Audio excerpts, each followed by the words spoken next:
Shalom, berjumpa kembali dalam program Roti Hidup Jemaat Immanuel Batakan. Sidang jemaat Tuhan, mari kita berdoa. Bapa di surga, Allah kami di dalam Yesus Kristus, pada hari ini kami akan membaca, merenungkan akan firman kebenaran Tuhan.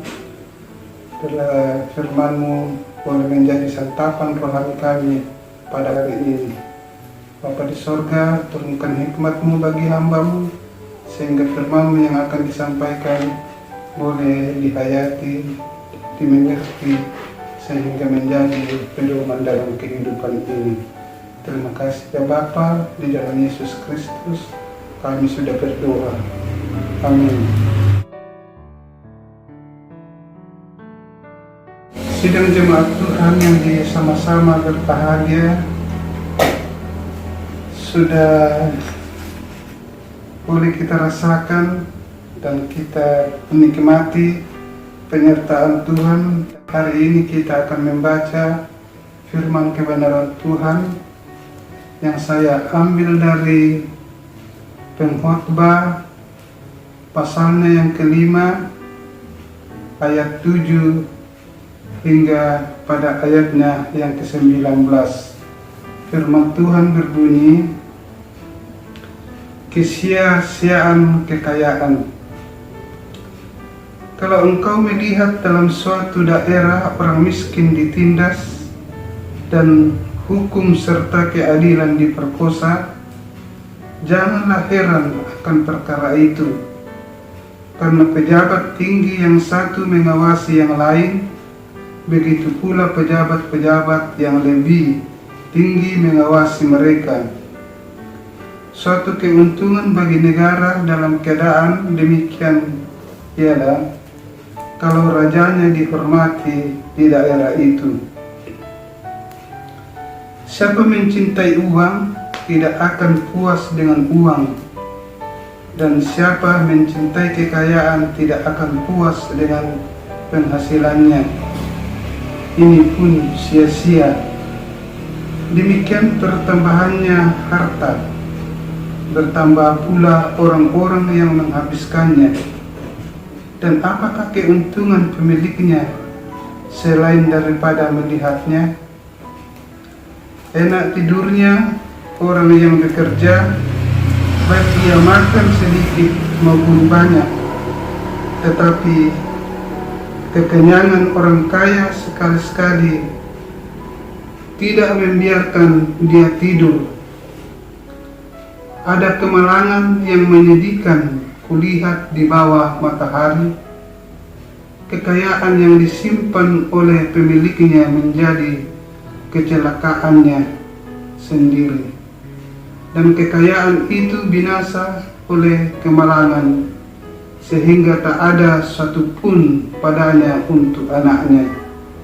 Sebagaimana ia keluar dari kandungan ibunya, demikian juga ia akan pergi, telanjang seperti ketika ia datang, dan tak diperolehnya dari jerih payahnya suatu pun yang dapat bawa dalam tangannya. Ini pun kemalangan yang menyedihkan. Sebagaimana ia datang, demikian pun ia akan pergi. Dan apakah keuntungan orang tadi yang telah berlelah-lelah menjaring angin, malah sepanjang umurnya ia berada dalam kegelapan dan kesedihan, mengalami banyak kesusahan, penderitaan, dan kekesalan. Lihatlah, yang kuungkap baik dan tepat ialah, kalau orang makan, minum, dan bersenang-senang dalam segala usaha yang dilakukan dengan jerih payah di bawah matahari selama hidup yang pendek yang dikaruniakan Allah kepadanya, sebab itulah bahagianya setiap orang yang dikaruniai Allah kekayaan dan harta benda dan kuasa untuk menikmatinya, untuk menerima bahagianya, dan untuk bersukacita dalam jerih payahnya. Juga itu pun karunia Allah. Tidak sering ia mengingat umurnya, karena Allah membiarkan dia sibuk dengan kesenangan hatinya. Sampai demikian jauh pembacaan firman Tuhan, dan kita akan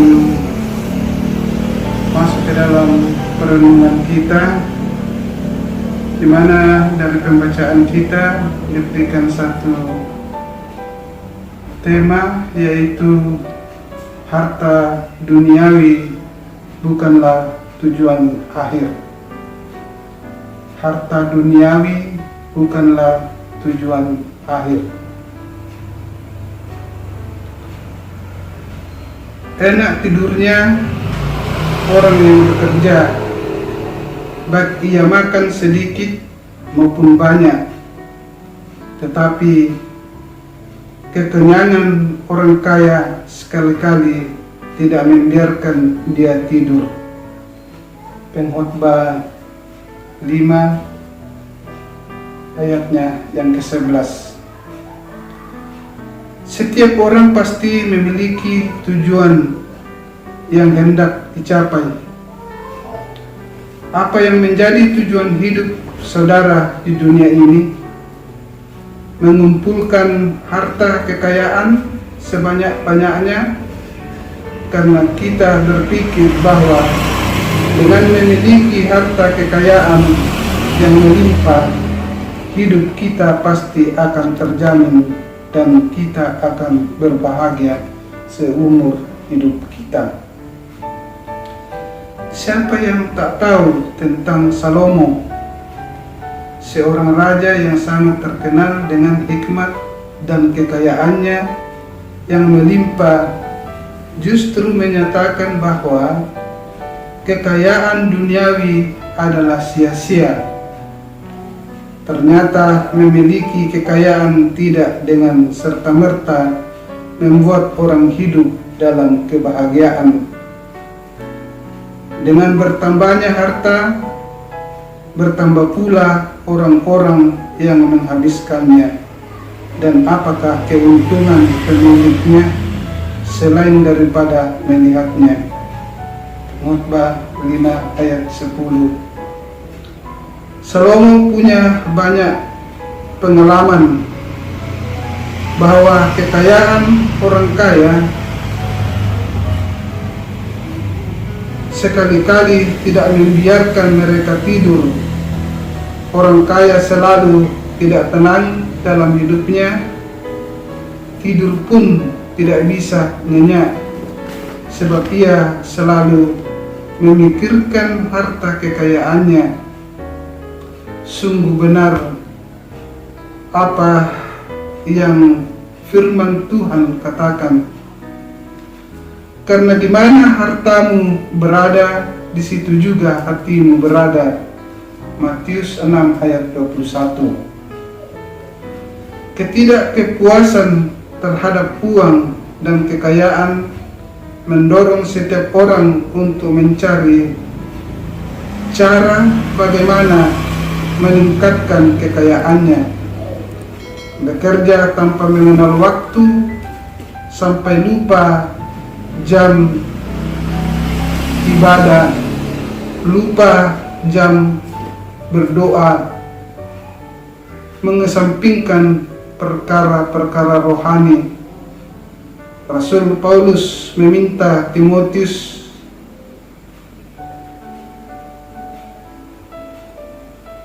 memperingatkan orang-orang kaya. Peringatkanlah kepada orang-orang kaya di dunia ini agar mereka jangan tinggi hati dan jangan berharap pada sesuatu yang tak tentu seperti kekayaan.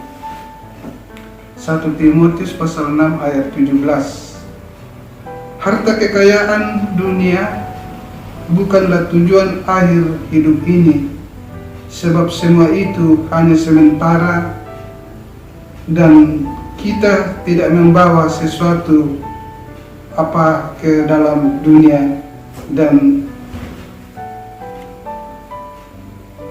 kita pun tidak dapat membawa apa-apa keluar.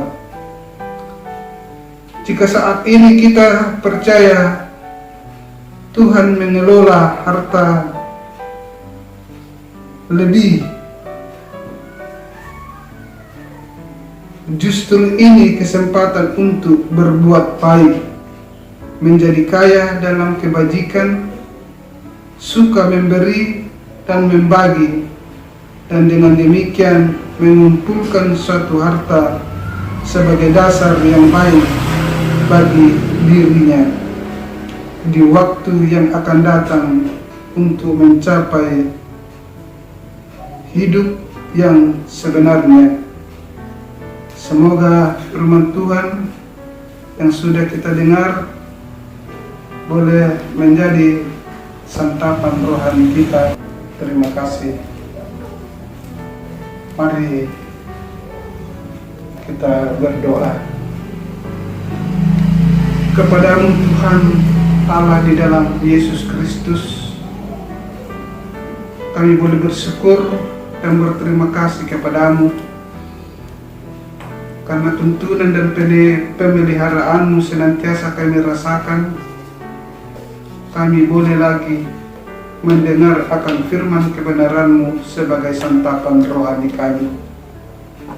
Firman-Mu yang sudah kedengaran bagi kami, karena itu mengajak kami di dalam kehidupan ini untuk senantiasa bersandar kepadamu, bahwa hidup ini adalah milik-Mu dan kami adalah umat ketebusan-Mu yang senantiasa berharap dan bermohon kepadamu. Engkau kuatkan iman percaya kami Tuhan, kami yang datang bermohon di hadapan-Mu, dan sahutilah doa ini di dalam dan melalui Yesus Kristus. Amin. Semoga Tuhan senantiasa memelihara hidup kita dari hari ke hari.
kami